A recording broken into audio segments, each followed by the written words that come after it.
नमस्कार दोस्तों, मैं हूं संजय प्रभाकर और आप देख रहे हैं मुक्ति की किरण। आज हम एक ऐसे विषय पर बात करेंगे जिसके बारे में बहुत लोग खुलकर बात नहीं करते। वह है डिप्रेशन और नशे की लत। कई लोग शराब या ड्रग्स इसलिए शुरू नहीं करते कि उन्हें मज़ा चाहिए। कई बार वह अंदर से टूट चुके होते हैं। उन्हें लगता है कि शराब या नशा उनके दुख, अकेलेपन और दर्द को थोड़ी देर के लिए कम कर देगा। लेकिन सच यह है कि नशा डिप्रेशन का इलाज नहीं है, बल्कि उसे और गहरा करने वाला जाल है।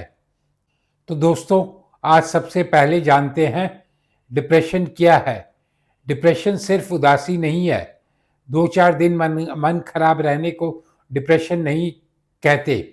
डिप्रेशन एक ऐसी मानसिक स्थिति है जिसमें व्यक्ति लगातार उदास रहता है, किसी काम में रुचि नहीं करता, थकान महसूस होती है, नींद बिगड़ जाती है, भूख कम या ज़्यादा हो जाती है, खुद को बेकार समझने लगता है और कभी-कभी जीने की इच्छा भी कम हो जाती है।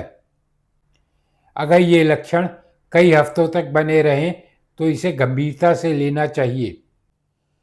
तो दोस्तों, जानते हैं नशे और डिप्रेशन का संबंध क्या है। अब सवाल यह है, पहले कौन आता है, डिप्रेशन या नशा? सच्चाई यह है कि यह दोनों एक दूसरे को बढ़ाते हैं। तो पहला रास्ता यह है, व्यक्ति पहले डिप्रेशन में होता है, वह दर्द से बचने के लिए शराब, गांजा, चरस या दूसरी चीज़ें लेना शुरू कर देता है। और दूसरा रास्ता यह है, व्यक्ति पहले नशा करता है, धीरे धीरे दिमाग की रसायन प्रक्रिया बदलती है और वह डिप्रेशन में चला जाता है। यानी नशा और डिप्रेशन एक खतरनाक चक्र बना देते हैं। तो दोस्तों, आज सबसे पहले ये देखते हैं कि शराब डिप्रेशन को कैसे बढ़ाती है। बहुत लोग कहते हैं शराब पीने से तनाव कम हो जाता है। शुरुआत में ऐसा लग सकता है, लेकिन कुछ घंटों बाद दिमाग और ज़्यादा नीचे चले जाता है।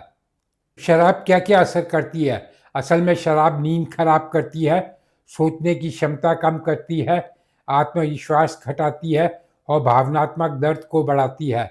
इसलिए जो व्यक्ति रोज शराब पीता है उसमें डिप्रेशन की संभावना काफ़ी बढ़ जाती है। तो अब ये देखते हैं कि डिप्रेशन के कारण लोग मदद क्यों नहीं लेते। हमारे समाज में कभी भी मानसिक बीमारी को कमजोरी माना जाता है।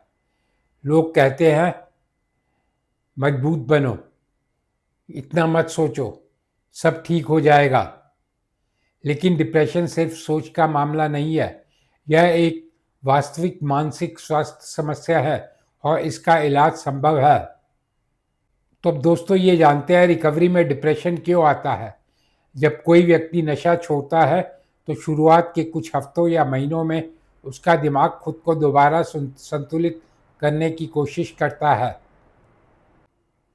और इस दौरान उदासी, खालीपन, चिड़चिड़ापन और निराशा महसूस हो सकती है। इसलिए मतलब यह नहीं कि रिकवरी गलत है। इसका मतलब है कि शरीर और दिमाग ठीक होने की प्रक्रिया में है। तो अब हम जानते हैं डिप्रेशन से बाहर निकलने के लिए 5 महत्वपूर्ण कदम क्या हैं। अकेले मत रहिए। डिप्रेशन अकेलेपन में बढ़ता है। परिवार, दोस्त, सपोर्ट ग्रुप्स या रिकवरी समुदाय से जुड़े रहें।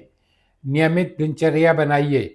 सुबह समय पर उठना, नहाना, खाना, टहलना, छोटी आदतें बड़ा फर्क डालती हैं।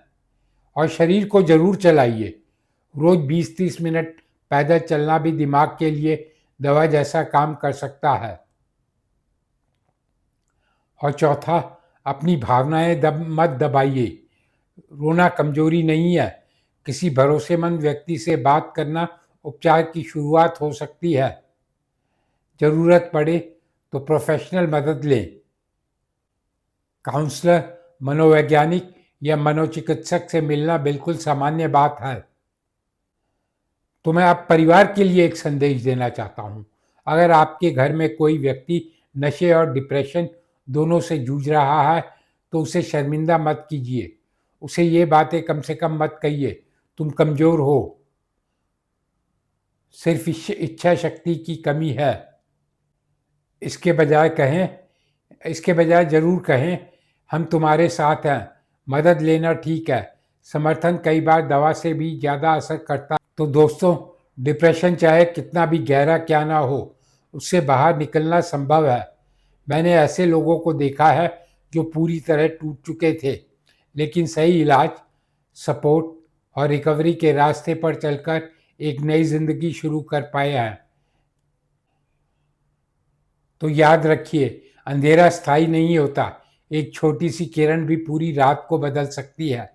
और यही है मुक्ति की किरण, यानी उम्मीद की किरण। अगर यह वीडियो आपको उपयोगी लगा हो तो उसे ज़रूर शेयर करें, ताकि किसी ऐसे व्यक्ति तक पहुँचे जो अंदर ही अंदर संघर्ष कर रहा है।